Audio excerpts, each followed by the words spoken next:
Bonjour à tous, Passion Immo, épisode 84. Et là, on va parler d'un sujet au cœur de l'été qui n'est pas spécialement réjouissant. On va parler d'une décision du Conseil d'État. Alors vous dites, voilà, ça se trouve, on pense aux vacances et toi, Eric, tu viens nous parler du Conseil d'État. Bon, si je viens vous parler du Conseil d'État, c'est que, évidemment, il y a une raison. C'est qu'il y a quelques jours, une décision du Conseil d'État a changé en fait les règles concernant la fiscalité de la location meublée. Et c'est pas mince comme changement, donc ça mérite quand même de s'y intéresser parce que l'actualité, elle est pas spécialement en vacances et la preuve en est. Alors on va développer tout ça assez rapidement, cela dit, mais on va le développer quand même. Alors Passion Immo épisode 84, c'est parti.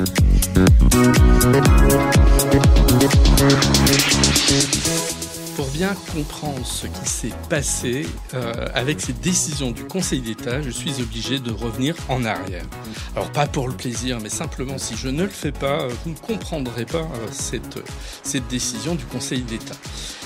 Petit flashback, on revient au moment du vote de la dernière loi de finances. C'était quand ? C'était au cours de l'hiver 2023.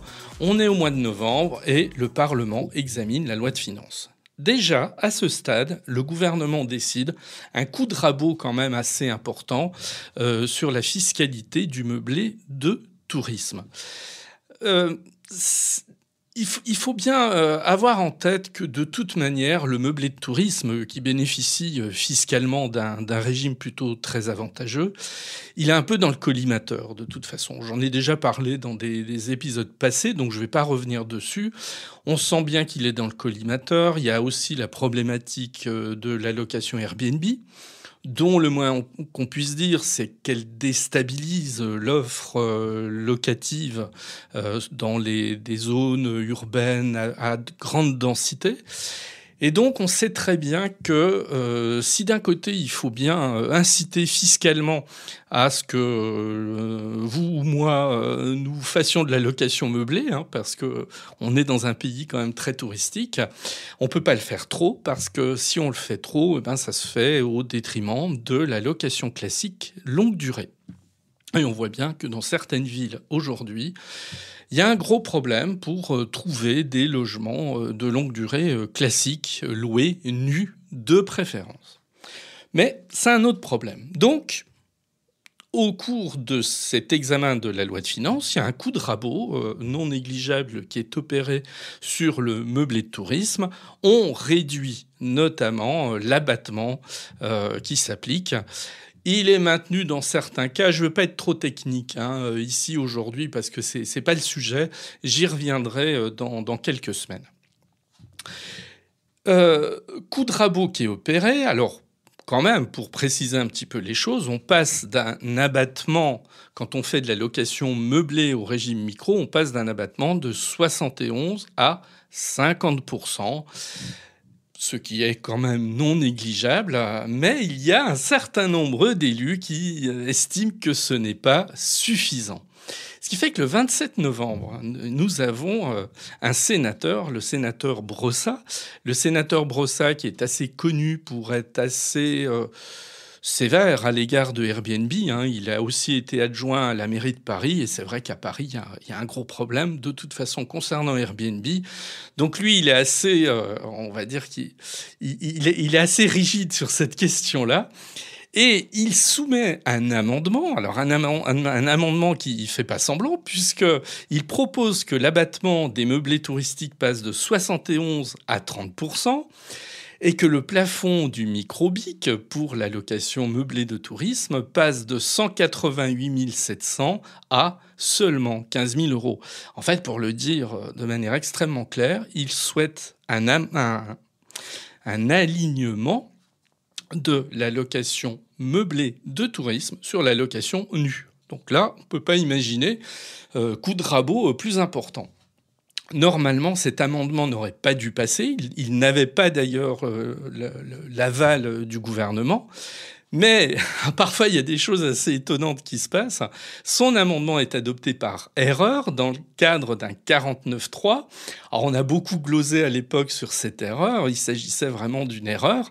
Et donc, cet amendement qui vise à aligner la location meublée sur la location nue, cet amendement, il fait partie du package et il est intégré dans la loi de finances. Ce qui fait qu'on se retrouve au début de l'année 2024 avec fiscalement une question qui est une question sensible, que vont devoir faire au cours de leur déclaration d'impôt ceux qui font de la location meublée et qui sont au régime micro. Qu'est-ce qu'ils vont devoir faire? Est-ce qu'ils vont devoir appliquer cet amendement? Donc la question, elle se pose. Et là, il y a deux positions, en fait, qui vont s'opposer. Première position, c'est celle du sénateur Brossat, qui dit écoutez, peu importe, que l'amendement ait été passé par erreur ou pas, il est bien passé et donc il doit s'appliquer.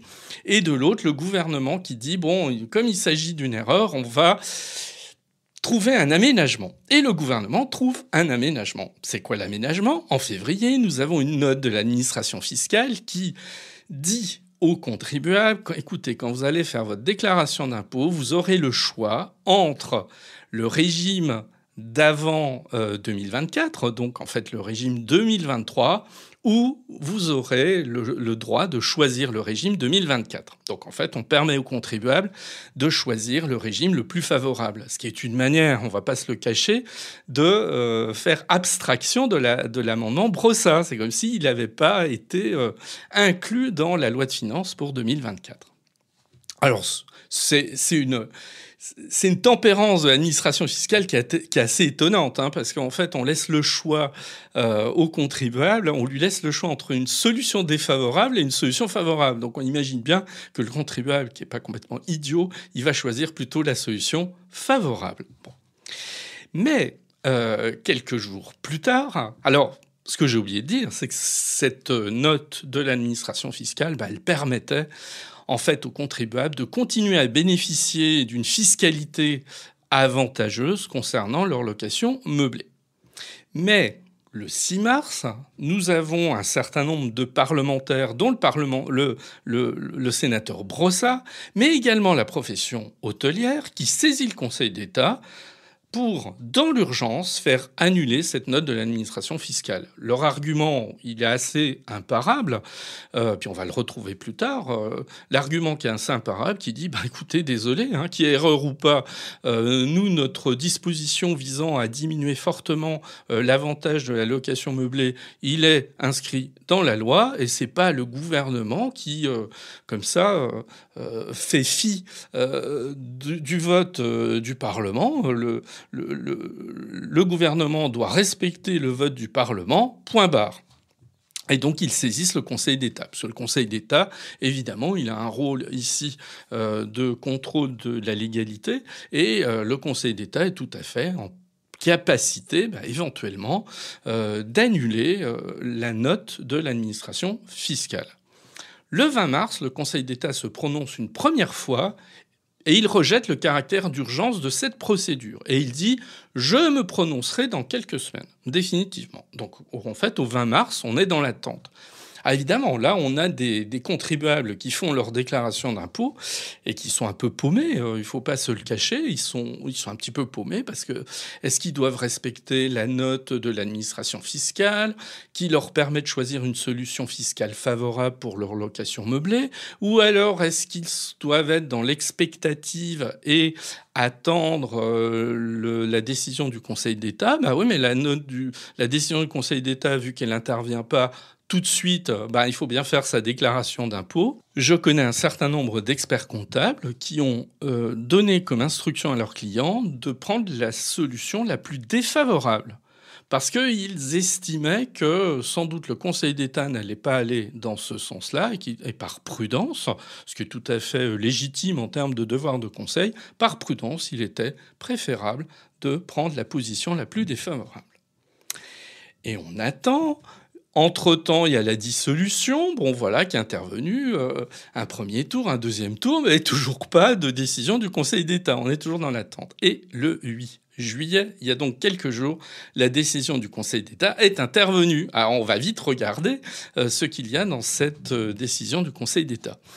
Bon, elle est claire et en fait, la décision du Conseil d'État, elle était ultra prévisible. C'est-à-dire que, pour résumer, et puis pas employer des termes trop juridiques, la décision du Conseil d'État, elle consiste tout simplement à annuler la fameuse note de l'administration fiscale du mois de février qui permettait aux contribuables de tempérer, de choisir la solution qui leur était la plus favorable. Le Conseil d'État rappelle tout simplement que ce qui doit prévaloir, c'est le vote du Parlement et que le fameux amendement Brossat, il figure bien dans la loi de finances pour 2024. Résultat des courses. C'est bien l'amendement Brossat qui s'applique avec une fiscalité de la location meublée extrêmement dégradée par rapport à ce qu'elle était auparavant. Nous reviendrons plus tard sur ce qu'elle est véritablement aujourd'hui, cette fiscalité de la location meublée. Mais il y a une petite note positive, parce que ceux qui ont fait leur déclaration d'impôt de location meublée il y a quelques semaines, ils pouvaient s'interroger. À partir du moment où le Conseil d'État invalide une note de l'administration fiscale, y avait-il pas le risque que leur déclaration d'impôt soit invalidée de la même manière et qu'on les force en fait à choisir une solution fiscale plus défavorable? Bon, il y a un vieux principe qui tient ici, c'est celui de la non-rétroactivité des lois. Donc en définitive, non-rétroactivité d'une décision de justice. Et ici, non-rétroactivité qui signifie tout simplement que toutes les déclarations d'impôt qui ont été faites depuis le 1er janvier 2024 jusqu'à cette décision du Conseil d'État, elles sont tout à fait valides.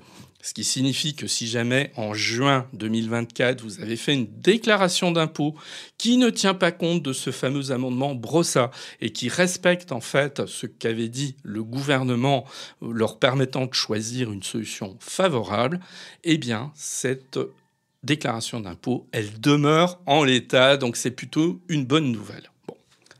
Maintenant, la suite, la suite, on l'attend, là encore, parce que ça veut dire qu'en fait, on se retrouve là, factuellement, avec une fiscalité de la location meublée qui est quasi identique à celle de la location nue.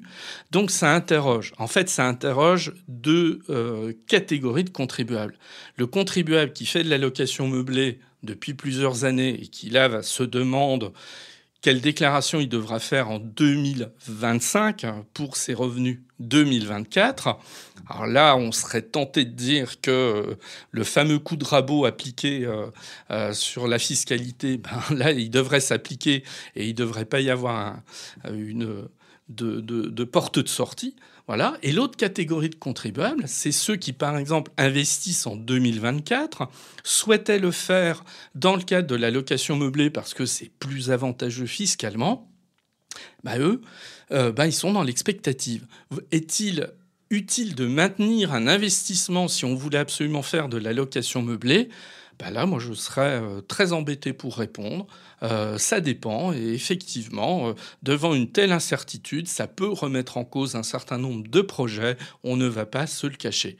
Et vous voyez à quel point cette décision du Conseil d'État qui est intervenue il y a quelques jours, il était très utile quand même d'en parler, parce qu'elle rabat les cartes de manière très claire sur la perception qu'on peut avoir de la fiscalité du meublé. Alors voilà ce court focus que je voulais faire sur la fiscalité de la location meublée au regard de la décision du Conseil d'État qui est intervenue. On va en reparler prochainement parce que très vite va démarrer ma série de l'été qui va être consacrée exclusivement à la fiscalité immobilière. Alors, ça va être l'objet de plusieurs épisodes qui vont nous mener tout l'été. On va parler abondamment de fiscalité immobilière. Et début septembre sera disponible un livre numérique qui regroupera l'ensemble des informations que j'aurai développées en matière de fiscalité immobilière. d'ores et déjà, vous pouvez vous inscrire. Et j'ai mis le lien dans les notes de l'épisode. Sur un lien, vous mettez votre mail et gratuitement, au mois de septembre, vous recevrez ce fameux livre numérique. Gratuitement, hein, j'insiste bien là-dessus. Il deviendra payant par la suite, mais ceux qui se seront inscrits pendant l'été le recevront évidemment gratuitement. Je m'y engage. Donc je vous dis rendez-vous très très bientôt pour démarrer cette série d'épisodes sur la fiscalité immobilière et on reviendra notamment un peu plus précisément cette fois sur la location meublée. Puis on essaiera de répondre à la question, est-ce que fiscalement la location meublée ça vaut autant le coup qu'avant, hein, vous voyez que la question risque d'être un petit peu mesurée. Alors, je vous dis à très très bientôt et puis surtout, profitez de votre été si jamais vous êtes déjà en vacances. Bonne journée, bonne semaine et bel été.